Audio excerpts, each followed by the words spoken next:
Disclaimer. दोस्तों, ये कहानी केवल एक काल्पनिक रचना है। ये केवल लेखक के द्वारा रची गई यह एक कहानी है। इसका वास्तविक जीवन से कोई भी संबंध नहीं है। कृपया आप कहानियों को केवल मनोरंजन की दृष्टि से ही सुने, और साथ ही अगर आप इस चैनल नॉवल स्टोरी 2.6 पर पहली बार आए हैं तो चैनल को सब्सक्राइब और वीडियो को भर भर लाइक करना ना भूलें। धन्यवाद। एपिसोड 16। अगले दिन अनन्या सुबह सुबह ही उठकर फ्रेश होने के लिए वॉशरूम में चली गई। हालांकि घर में किसी को भी उसके इंटरव्यू के बारे में पता नहीं था। लगभग 15 मिनट बाद अनन्या नहा धोकर वॉशरूम से बाहर निकली और सीधा क्लोजेट रूम में चली गई। कुछ देर बाद अनन्या पूरी तरह से तैयार होकर अपने बाल बना रही थी। उसने लगभग आधे घंटे में खुद को अच्छे से फॉर्मली रेडी कर लिया। अब तक वक्त हो चुका था नाश्ते का भी, इसलिए अनन्या ने अपना बैग उठाया और सीधा नीचे चली गई। उसने जल्दी जल्दी ब्रेकफास्ट किया और अपनी बाइक उठा अपने डेस्टिनेशन के लिए निकल गई। हालांकि वो कहाँ जा रही है इसका पता सिर्फ दाई माँ को था, क्योंकि अनन्या ने सिर्फ उन्हें बताया था। खैर, अनन्या 5 मिनट बाद एक घर के सामने रुकी जो यकीनन उसी के इकलौती फ्रेंड निहारिका का था। उसने हॉर्न बजाया तो अंदर से निहारिका अपने बैग संभालते हुए दौड़कर जल्दी से अनन्या के साथ बाइक पर बैठ गई, जिसके बाद अनन्या की बाइक कंपनी की तरफ निकल गई। लगभग 1 घंटे के लंबे सफर के बाद अनन्या की बाइक कंपनी के बाहर रुकी। उसने अपनी बाइक पार्किंग एरिया में पार्क की और उतरकर दोनों दोस्त सीधा रिसेप्शन एरिया में गए, जहां एक खूबसूरत लड़की खड़ी फोन पर बात कर रही थी। अनन्या ने जाकर उससे इंटरव्यू के बारे में पूछा, जिसके जवाब में उस रिसेप्शनिस्ट ने मुस्कुराते हुए उन्हें 15th फ्लोर पर जाने को कहा, क्योंकि सारे इंटरव्यू वही होने थे। अनन्या उस रिसेप्शनिस्ट की तरफ देख मुस्कुराते हुए थैंक्स बोला विंक करते हुए लिफ्ट की तरफ चली गई। उसकी हरकत देखकर वो लड़की शर्मा गई। अनन्या की पुरानी आदत थी, वो लड़कों के साथ साथ लड़कियों को भी छेड़ती थी। हालांकि सबको नहीं, वो कुछ स्पेशल ही होते थे और उन स्पेशल लोगों में ये लड़की भी ऐड हो चुकी थी। खैर, उसे उस लड़की को छेड़ता देख निहारिका अपने दांत पिसकर उसे खा जाने वाली नजरों से देख रही थी। उसका चेहरा जलन से लाल हो गया था, जिसे देख अनन्या ने अपने दांत चमका दिए। खैर, कुछ ही सेकंड में दोनों अपने डेस्टिनेशन पर पहुंच चुके थे। ऊपर जाकर दोनों को अलग अलग जगह जाना था, क्योंकि दोनों का इंटरव्यू 2 जगह होने वाला था, अलग अलग डायरेक्शन में। उनका इंटरव्यू होते होते शाम हो चुकी थी, क्योंकि कंपनी बड़ी थी, उसमें आने वाले मेंबर्स की संख्या भी बहुत थी, जिस वजह से लेट हुआ। हालांकि निहारिका और अनन्या बहुत ज़्यादा इंटेलिजेंट थी, इंटरव्यूअर्स भी उनके परफॉर्मेंस से काफ़ी इम्प्रेस हुए थे। खैर, ऐसे ही करते हुए आज का दिन बीत गया। रात को खाना खाते वक्त अनन्या ने अपने परिवार वालों को अपने जॉब के बारे में बताया। उसकी बात से किसी को कोई ऑब्जेक्शन नहीं था। मिस्टर रायचंद काफ़ी खुश थी, क्योंकि उसकी बेटी खुद के पैरों पर खड़ी होने की कोशिश कर रही थी, ना कि पैसों पर ऐश। लेकिन इस परिवार में एकमात्र सुमन ही थी, जिसे बहुत गुस्सा हो आ रहा था। पहला परिवार का सारा प्यार अटेंशन सिर्फ उसे ही मिलता था, इवन मिस्टर रायचंद भी सिर्फ उसे ही अटेंशन देते थे। लेकिन अचानक से सब कुछ बदल सा गया था और सारा अटेंशन अनन्या को मिलने लगा था। अगली सुबह कमरे की खिड़की से आती हुई सूरज की हल्की रोशनी से अनन्या की नींद खुली। उसने टाइम देखा तो हड़बड़ाते हुए उठी और जल्दी से वॉशरूम में घुस गई। ओ शिट अनन्या की बच्ची, क्या ज़रूरत थी तुझे रात को मूवी देखने की? तुझे अच्छे से पता है अब तू पहले की तरह फ्री नहीं है, तुझ पर और भी जिम्मेदारियां आ गई है। एक तो इतनी बड़ी कंपनी, ऊपर से वहाँ की स्ट्रिक्ट रूल रेगुलेशन, और तू अपने फर्स्ट डे ही लेट होना चाहती है। अनन्या खुद में बड़बड़ाते हुए जल्दी जल्दी रेडी हुई और अपना बैग उठाकर अपने जूते पहनते हुए कमरे से बाहर निकल गई। उसने नीचे जाकर नाश्ता भी नहीं किया, क्योंकि वक्त ही नहीं बचा था, और वो सीधा अपना बाइक उठा ऑफिस के लिए निकल गई। उसे नहीं पता था आज उसका सामना किससे होने वाला था। खैर, दूसरी तरफ जिंदल इंडस्ट्री में अपने केबिन के अंदर बैठा रियांश इस वक्त अपने हाथों में अनन्या का रिज्यूमे लिए घूरे जा रहा था, जिसमें साफ साफ लिखा था कि आज से अनन्या उसकी पर्सनल एडवाइजर है। जिसे पढ़कर रियांश के चेहरे पर टेढ़ी स्माइल आ गई। अब उसे सिर्फ अनन्या के आने का इंतजार था, और ये इंतजार जल्द हो खत्म हुआ। कुछ ही देर में बाहर से नॉक नॉक की आवाज़ आई, जिसे सुनकर रियांश ने अपने हाथों में पकड़े फाइल को टेबल पर रखा और हमेशा की तरह अपनी कठोर आवाज़ में कमीन बोला। उसके परमिशन देते ही ध्रुव गेट खोल अंदर आया। ध्रुव बॉस, मिस रायचंद आ चुकी है, अगर आपकी परमिशन हो तो उन्हें अंदर ले आए। ध्रुव ने रियांश के चेहरे को ध्यान से देखते हुए बोला। उसे पता था उसके इस भाई के दिमाग में कुछ तो बड़ा चल रहा था। खैर, उसकी बात सुनकर रियांश ने अपना सर हिला परमिशन दे दिया। उससे परमिशन मिलते ही अनन्या केबिन में एंटर हो गई। हालांकि इसने अभी तक रियांश को नहीं देखा था, क्योंकि उसकी चेयर दूसरी तरफ घूमी हुई थी और उसका बैक अनन्या की तरफ था। अंदर आते ही अनन्या ने उसे ग्रीट किया, जिसे सुनकर रियांश ने अपने हाथों में पकड़ी फाइल बंद की और उसकी तरफ मुड़ा। अनन्या की नज़र जैसे ही उस पर पड़ी, वो सदमे में उसे देखने लगी। अनन्या, तुम यहाँ क्या कर रहे हो? देखो, अब ये मत कहना कि मेरा पीछा करते करते तुम यहाँ भी पहुँच गए। अनन्या रियांश पर चिल्लाते हुए बोली। उसकी बात सुनकर रियांश के चेहरे पर टेढ़ी स्माइल आ गई। वो आराम से अपनी चेयर से उठा और अनन्या की तरफ बढ़ने लगा। इस बीच न तो उसने एक शब्द बोला था और ना ही अपनी नजरें अनन्या के चेहरे से एक पल के लिए हटाया था।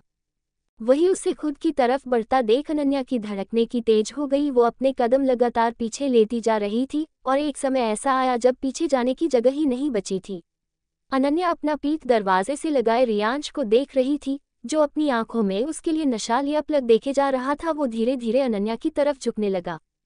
तभी एक जोर की आवाज आई जिसने सबको हिला दिया। एपिसोड 17। अनन्या ने जैसे ही वो आवाज सुनी उसने तुरंत रियांश को खुद से दूर धक्का दिया और उस केबिन में रखे सोफे को देखने लगी जिस पर एक क्यूटा खरगोश बैठा छोटे से बॉल से खेल रहा था। वो दिखने में बहुत खूबसूरत था। उसे देखते अनन्या बहुत ज्यादा एक्साइटेड हो गई। वो तुरंत दौड़कर उस खरगोश के पास गई और उसे गोद में रखकर उसे प्यार करने लगी, जिसे देखकर रियांश ने अपनी भौहें सिकुड़ ली। ये लड़की उसके सामने किसी और को किस कर रही थी। इस वक्त उसे अपने भाई पर बहुत गुस्सा आ रहा था क्योंकि ये खरगोश वही लेकर आया था। खैर, वो तुरंत आगे बढ़ा और अनन्या के हाथ से उस खरगोश को लेकर दूर फेंक दिया। उसके ऐसा करते ही अनन्या उसे घूर कर देखने लगी। तुम्हारी तो हिम्मत कैसे हुई उसे ऐसे फेंकने की? आराम से रख भी तो सकते थे, फेंकना जरूरी था? अनन्या रियांश के ऊपर चिल्लाते हुए बोली। उसकी बात सुनकर रियांश स्मर्क करते हुए उसके बालों को कान के पीछे करते हुए बोला, बेबी मैं चाहूँ तो कुछ भी कर सकता हूँ, शुक्र मनाओ कि अभी कुछ किया नहीं। और रही बात उस जानवर की, तो वो मेरे ऑफिस में था, मैं जो चाहूँ उसके साथ कर सकता हूँ। और अभी तुम भी मेरे ऑफिस में हो, मतलब मैं तुम्हारे साथ भी। अब आगे तुम खुद ही समझ जाओ। रियांश एटीट्यूड से अपने चेयर पर बैठते हुए बॉसी अंदाज में कहा। उसकी बात सुनकर अनन्या घबरा गई, लेकिन उसने अपनी घबराहट अपने चेहरे पर नहीं आने दिया। तभी रियांश में अपना चेहरा इमोशनलेस और कठोर कर सीधे शब्दों में बोला, मिस रायचंद अब आपको अपना काम शुरू कर देना चाहिए। रियांश की बात सुनकर अनन्या ने उसे घूर कर देखा। आखिर ये आदमी खुद को समझता क्या है? अनन्या बड़बड़ाते हुए डेस्क पर रखे फाइल्स को लेकर अपने चेयर पर बैठ गई, जो कि रियांश के ही केबिन में रखा हुआ था। दूसरी तरफ मुंबई का फेमस कॉलेज J&R यूनिवर्सिटी काल्पनिक नाम के अंदर स्टूडेंट्स की भीड़ लगी हुई थी, क्योंकि आज ही इस यूनिवर्सिटी को एशिया का नंबर 1 यूनिवर्सिटी अनाउंस किया गया था। कहते हैं ना, जो चीज़ बाहर से देखने में जितनी अच्छी लगती है अंदर से उतनी ही काली और रहस्यों से भरी हुई होती है। ठीक वैसा ही था ये यूनिवर्सिटी, जहां अमीर बाप के बिगड़ी हुई औलाद पढ़ा करते थे। यहाँ सबसे ज्यादा फेमस था आदव कपूर, जो लड़कियों के साथ साथ पूरी यूनिवर्सिटी में मशहूर था। इस बात में कोई शक नहीं था कि आदव दिखने में बिल्कुल हीरो की तरह था, या फिर उससे भी ज्यादा हैंडसम। लेकिन ये हैंडसम बंदा इस यूनिवर्सिटी में आए उन बच्चों का जीना हराम करके रखता था, जो यहाँ अपने दम पर स्कॉलरशिप के थ्रू इस यूनिवर्सिटी में आए थे। खैर, दूसरी तरफ अनन्या ने अपनी आगे की पढ़ाई के लिए जिस यूनिवर्सिटी में अप्लाई किया था, वहाँ उसका सिलेक्शन भी हो गया था। और हैरानी की बात यह थी कि वो कॉलेज J&R यूनिवर्सिटी था। शाम के वक्त अनन्या को अपना काम खत्म करते करते शाम के 7 बज गए थे, जिसका उसे अंदाजा भी नहीं था। उसने वक्त देखा तो हैरान हो गई। वो घर पर 5 बजे का बोल कर आई थी और अभी वक्त 7 बज रहा था। ओह शिट, तेरा ध्यान किधर रहता है अनन्या? आज तो पक्का मरने वाली हूँ मैं। उफ, मैं नन्ही सी जान क्या क्या हैंडल करूँ? खुद में बड़बड़ाते हुए अनन्या जल्दी जल्दी अपना सामान अपने बैग में रख कंपनी से बाहर निकल गई। हमेशा की तरह उसने पीठू बैग लिया हुआ था। पार्किंग एरिया से अपनी बाइक निकाल वो पूरे फुल स्पीड में घर के लिए निकल गई। ऊपर अपने केबिन में मौजूद रियांश अपने ऑफिस में लगे ग्लास वाल से अनन्या की हर हरकत को ऑब्जर्व कर रहा था। एक सुनसान सड़क पर कुछ लड़के जो दिखने में अच्छे खासे घर से लग रहे थे, वो किसी को बहुत बुरी तरह मारे जा रहे थे। वहीं ये सब सिगरेट पीते हुए एक लड़का जो कार की बोनट पर बैठा हुआ था, वो अपने होठों पर टेढ़ी मुस्कान लिए मजे से देख रहा था, जैसे उसे बहुत सुकून मिल रहा हो ये सब देखकर। कुछ देर बाद वो लड़का उठा और बोनट से नीचे उतर उन लड़कों के पास चला गया। स्टॉप! उसके इतना बोलते ही सभी एकदम से रुक गए। सिर्फ अधमरा करने को बोला था, तुम लोग तो इसे जान से ही मार डालोगे। इतनी आसान मौत नहीं देना है ना इसे, अभी तो शुरुआत हुई है, आगे अभी बहुत कुछ देखना बाकी है। अब आज के कोई भी मेरे खिलाफ आवाज उठाने से भी कांपेगा। नीचे अधमरी हालत में पड़े हुए लड़के का जबड़ा पकड़ते हुए उस लड़के ने अपनी आधी पी हुई सिगरेट उसके घाव पर दबा दी और किसी साइको की तरह हंसते हुए बोला। वही सिगरेट दबाते ही वो लड़का दर्द से चीख पड़ा और बेहोश हो गया। अब उसके अंदर और हिम्मत नहीं बची थी कोई और दर्द सहने की। उसे बेहोश देख वही उसी हालत में छोड़कर वो सब अपनी अपनी गाड़ियों में बैठ तेजी से वहां से निकल गए। कुछ देर बाद अनन्या जो उसी रास्ते से घर जा रही थी, उसने कुछ देर पहले ही यहाँ से किसी के चीखने की आवाज़ सुनी थी, जिसे देखने के लिए वो अपनी बाइक रोक यहाँ तक आ पहुंची, लेकिन उसके आने से पहले ही वो गाड़ियाँ वहाँ से निकल गई। हालांकि उन्हें जाते हुए अनन्या ने देखा था। वो जैसे ही उस गली में पहुंची, उस लड़के की हालत देख उसकी आंखें नम हो गई। उसने तुरंत एम्बुलेंस को कॉल किया और उस लड़के के बहते खून को रोकने के लिए अपना शर्ट उसके घाव पर बांध दिया। एपिसोड 18। उस लड़के को हॉस्पिटल पहुंचाने के बाद वो खुद अपने घर के लिए निकल गई। घर पहुंचते ही अनन्या ने देखा कि घर के हॉल में उसके मम्मा पापा बैठे उसका इंतजार कर रहे हैं। उन्हें देखते ही अनन्या ने एक गहरी सांस ली और धीमे कदमों से आगे बढ़ गई। वही जैसे ही उन लोगों की नज़रें अनन्या के ऊपर गई तो वो दोनों तुरंत सोफे से उठ खड़े हुए। बेटा, रात के 9 बज गए हैं, आप अब तक कहाँ थी और इतना लेट क्यों हुआ? सब कुछ ठीक है ना? कहीं कुछ हुआ तो नहीं है? कहीं आपने किसी के साथ मारपीट तो नहीं किया? अनन्या के मम्मा पापा एक के बाद एक बिना रुके उसके ऊपर सवाल पर सवाल दागे जा रहे थे। वही उनकी बातों को सुनकर तो लगभग वो बेहोश ही होने वाली थी, लेकिन उससे पहले ही उसने उन दोनों को पकड़ा और सोफे पर बैठा खुद उनके सामने बैठ गई। माँ पापा, पहले आप लोग सांस ले लीजिए और मेरे साथ कुछ नहीं हुआ है ना, मैंने किसी के साथ मारपीट किया है, वो तो आज काम ज्यादा था बस इसलिए लेट हो गया, अनन्या ने उन्हें समझाते हुए कहा। पर बेटा, आज तो आपका ऑफिस का पहला दिन था और पहले दिन ही इतना काम, क्या आपका बॉस आपको परेशान कर रहा है? अनन्या के पापा गुस्से में बोले। आखिर कोई उनकी बेटी से इतना काम कैसे करवा सकता है? उनकी नन्ही सी जान कितना परेशान हुई होगी। वही अपने पापा का रिएक्शन देख अनन्या ने अपना सर पकड़ लिया। उसने जैसे तैसे कर उन्हें समझाकर उनके कमरे में भेज दिया और खुद अपना खाना लेकर अपने कमरे में चली गई, जैसे पहले से ही उसकी माँ ने उसके लिए तैयार करके रखा था।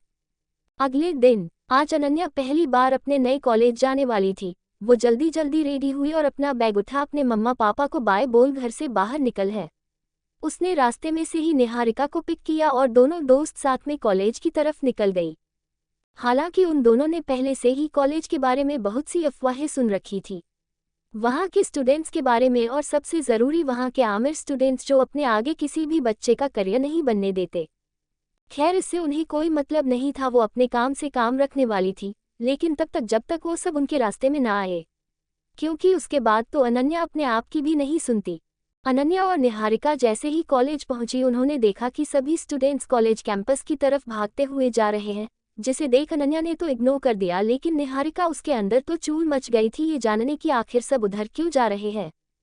और यही जानने के लिए वो अपने साथ साथ अनन्या को भी घसीटते हुए ले गई। बेचारी अनन्या।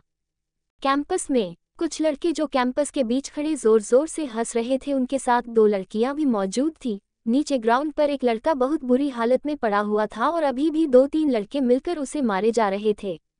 अब तक तो सारी हेकड़ी निकल गई होगी, मेरी गर्लफ्रेंड पर लाइन मारेगा साले, तेरी औकात नहीं है मेरे जूते तक पहुंचने की और तू सीधा मेरी गर्लफ्रेंड पर लाइन मार रहा।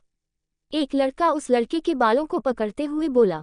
अरहम चौहान, उम्र 23 साल, दिखने में वहाँ सबसे खूबसूरत था। अगर उसे कॉलेज का सबसे हैंडसम लड़का कहे तो गलत नहीं होगा, लेकिन कहते हैं ना, अक्सर खूबसूरत दिखने वाली चीजें खतरनाक होती है। ठीक ऐसा ही हाल था इस वक्त उस लड़के का। वो दिखने में जितना खूबसूरत था उतना ही खतरनाक भी। आमिर बाप की बिगड़ी हुई औलाद, अरे बिगड़ी हुई औलाद क्या कहे, ये तो अपने माँ बाप की भी नहीं सुनता, ना अपने आगे किसी को कुछ समझता है। खैर, उसकी बात सुनकर नीचे पड़ा लड़का कराहते हुए डर कर बोला, सर आई एम सॉरी, मैं मैम को छेड़ नहीं रहा था, वो मुझे बस मेरे चश्मे चाहिए थे जो उन्होंने ले लिए थे, मेरा और कोई इरादा नहीं था। उस लड़के की बात सुनकर अरहम और आग बबूला हो गया। तू एक चश्मे के लिए अपनी औकात भूल गया, इन्हीं आंखों के लिए तुझे चाहिए थे ना चश्मे, अगर ये आंखें ही ना बचे तो। अरहम एक गंदी हंसी हंसते हुए बोला, जिसे सुनकर वो लड़का उसके आगे गिड़गिड़ाने लगा, लेकिन वो जितना उसके आगे गिड़गिड़ा रहा था अरहम को उतना सुकून मिल रहा था। वही उसकी बात सुनकर एक लड़की जो सामने खड़ी तमाशा देख रही थी, वो जल्दी से आगे आए। नो अरहम बेबी, ये ज्यादा हो जाएगा, इसे इसकी गलती की सजा मिल चुकी है, अब और कुछ करने की जरूरत नहीं है, प्लीज अब चलो। एमा, तुम दूर रहो, इस मामले से आगे क्या करना है ये मैं देख लूंगा, और एक बार जो मैं बोल देता हूँ वो करके रहता हूँ। अरहम उस लड़की यानी एमा गहलोत से गुस्से गरजते हुए बोला, जिसे देखकर वो भी डरकर पीछे हो गई। वही निहारिका और अनन्या जो कब से ये सब देख रहे थे। अनन्या को तो इसमें पढ़ने में कोई दिलचस्पी नहीं थी, इसलिए वो यहाँ से जाने के लिए मुड़ गई, लेकिन निहारिका जिसे ये सब देखकर बर्दाश्त नहीं हो रहा था, वो गुस्से में आगे बढ़ी और जाकर अरहम के उस हाथ को पकड़ लिया जिससे वो अभी उस लड़के के आंखों को फोड़ने जा रहा था। उसके हाथों में एक नुकीला पेन था। वही जैसे ही निहारिका ने उसके हाथों को पकड़ा, अरहम की आंखें गुस्से से लाल हो गई। उसने बिना देखे उसी पेन को निहारिका के हाथों पर चला दिया, जिससे एक तेज चीख वहां कैंपस में गूंज गई। दूसरी तरफ रेयांश ध्रुव के साथ अपनी एक मीटिंग अटेंड करने के लिए बार में गया हुआ था। असल में वो मीटिंग अटेंड करने नहीं बल्कि किसी की जिंदगी की तार काटने गया हुआ था। वो जैसे ही उस बार में मौजूद अपने वीआईपी सेक्शन वाले एरिया की तरफ गया, उसके अंदर से किसी की चीखने की तेज तेज आवाज आने लगी, जिसे सुनकर रेयांश ईविल स्माइल करते हुए सुकून से आंखें बंद कर लिया। वही उसकी इस हरकत से ध्रुव बुरी तरह चीर गया था। बेचारा इस राक्षस के साथ रहकर खुद को बहुत अनलकी समझता था। ना जाने उसकी सपनों की रानी कब आएगी। तो दोस्तों, आखिर कहानी में आगे क्या होगा, यह जानने के लिए इस स्टोरी को सुनते रहिए सिर्फ और सिर्फ novel_story_2.6 चैनल पर। और अगर कहानी आप सभी को पसंद आए तो वीडियो को लाइक, कमेंट और शेयर जरूर करें। धन्यवाद।